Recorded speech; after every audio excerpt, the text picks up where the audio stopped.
Greetings and salutations, everyone. Goma Victor Hind here, and welcome into the latest edition of Football Center with me. So it is a Monday, and we're fresh off an action-packed weekend full of football. All the top European leagues have now officially returned, and last weekend the Premier League, La Liga, Serie A, and Bundesliga were all in full force. Now every Monday we do the weekend review. So without wasting any more time, let's take a look at what went down in the top European leagues this past weekend. We'll start off in Germany and the Bundesliga, the league that got Project Restart off and running. Now, as many of you will already know, the German champions have already been crowned, and that's none other than Bayern Munich. Last week, they claimed their 8th consecutive Bundesliga title, and with that out of the way, all the attention and focus shifted and turned to those aiming for Champions League football next season. Borussia Dortmund went up against RB Leipzig and came out 2-0 victors, sealing second place and booking their ticket for next season's Champions League competition.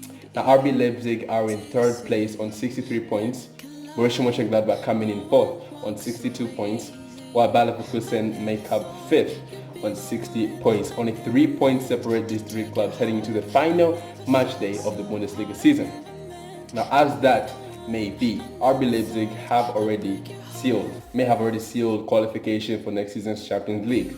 They have a superior goal difference to Borussia Mönchengladbach and Bayer Leverkusen, which means this race is really trickled down to only two teams, and that is Borussia Mönchengladbach and Bayer Leverkusen. Now, Bayer Leverkusen lost this past weekend and go into the final weekend of the Bundesliga season, knowing that they have to win. It's a must-win game this Saturday, and they know that they will have to hope that the results of the Borussia Mönchengladbach game go in their favor if they have any hopes of next season's Champions League football. Borussia Mönchengladbach know that they are nearly there. They are at the finish line, and all they need is the 3 points, and they'll be playing in Europe's elite competition next season. So nothing short of entertainment and intensity heading into the final match day of the 2019-20 Bundesliga season. Now let us jump ship and head over to England, where the Premier League returned last week, and it returned with a bang and all the thrills. On June the 17th, Project Restart in England was kicked off. Aston Villa went up against Sheffield United, and Manchester City went up against Arsenal. The first game ended in a goalless draw, while Manchester City blew away Arsenal on Wednesday. Now with that means Liverpool needed 6 points to claim the Premier League title, and heading into the Merseyside derby, they were hoping to halve that total by beating one of their fiercest rivals, Everton. Everton were resilient and said, there is no way we're letting you get a step closer to winning the Premier League at our own patch. They were resilient, held Liverpool off, and managed to get a goalless draw in that game against the European champions.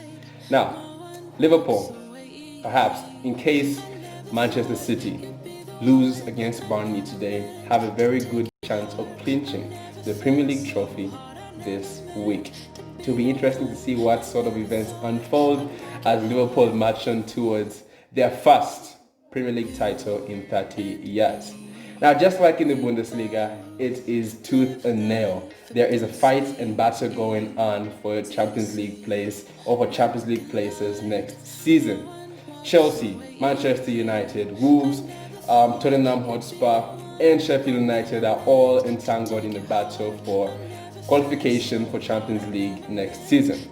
Now, Manchester United went up against Tottenham Hotspur on Thursday, ended in a 1-1 draw, and that took them to only 2 points behind Chelsea, who played Aston Villa on Sunday.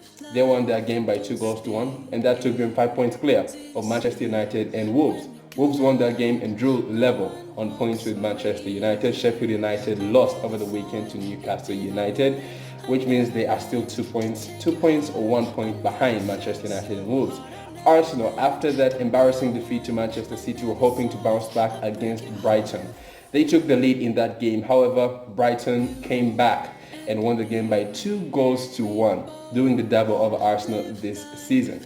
Things are looking bad for the Gunners in the Premier League this season. They are currently 10th in the table, and they still have a lot of tough fixtures coming up. They're still yet to play Chelsea, Spurs, and Liverpool.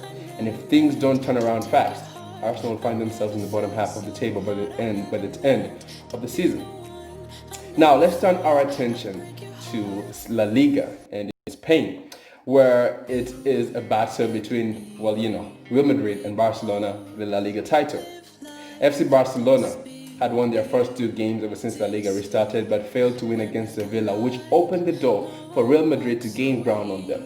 Real Madrid went up against Real Sociedad on Sunday, won the game by 2-1, and are now level on points with FC Barcelona and are top of the league due to the head-to-head. They won the last El Clasico, and the first El Clasico was a draw, which means they have the advantage in this scenario, and they are currently top of the La Liga table. It is surely going to be a battle between these two until the end of the season. There are 8 games left, I believe, in the La Liga, and it's surely going to go right down to the wire until the last game of the season. This is pretty interesting, and my money, I know I'm not supposed to do this, but my money is on Real Madrid to win this La Liga season. FC Barcelona still look like they are out of depth. Real Madrid have the players to go on and play consecutive games. FC Barcelona, once Lionel Messi is not on form, the whole team is vulnerable. That is the only issue that I have with FC Barcelona, and that is why I bag and I am supporting Real Madrid to actually go on and win this La Liga title. Let's head over to Serie A, where Inter Milan went up against Bologna and kicking off the Serie A season. Lukaku and Lautaro Martinez on the score sheet and cutting their deficit to only 6 points behind Juventus, who go up against, I actually forget the team they play, but they play on Monday night. They play tonight and are only 1 point above Lazio. Now Lazio have been the dark horses in the Serie A this season. Second place, and are actually giving Juventus a run for their money. Juventus, since their return to football, have been underwhelming and abysmal. A 0-0 draw against AC Milan and the cup final loss to Napoli has raised a lot of questions over Mauricio Sarri's side. Cristiano Ronaldo is not looking like the Ronaldo we know. Mauricio Sarri came out and said that he has had a conversation with the 5-time Ballon d'Or winner and says that he hopes that in the game against Bologna on Monday night will be the game where Cristiano Ronaldo returns to his best and shows the world that he is back and running and he is ready to lead Juventus to a 9th consecutive Serie A title in the Champions League. With the games coming in thick and fast, we're going to have a lot to talk about, but for now, that is where our video is going to end for today. And I hope you guys have a very good rest of the week. Thank you for tuning into this video. If you liked it, leave a like, and I'll see you guys all next time. Peace out.